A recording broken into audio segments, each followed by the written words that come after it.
আসসালামু আলাইকুম গাইস। আমার পাশে দেখতেছেন একটা পাখার, সেই জায়গায় একটা বাঘ বসবাস করে। চলেন আমরা দেখে আসি। তার আগে আমার চেহারাটি সাজিয়ে দিছি। তার আগে আপনারা বাঘের শব্দটা শুনুন। সরি, বাঘের মনে হয় ঠান্ডা লেগেছে, তার জন্য তার আওয়াজ শোনা গেছে। চলেন যাই দেখে আসি। আমরা বাঘ দেখে আসি।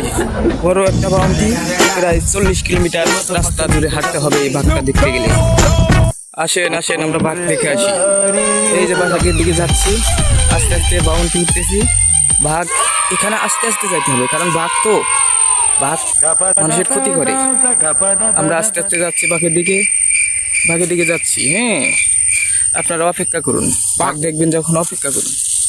এই যাচ্ছি বাঘের দিকে, এই বাউন্ডারি উঠতেছি না, উঠতেছি আর উঠতেছি।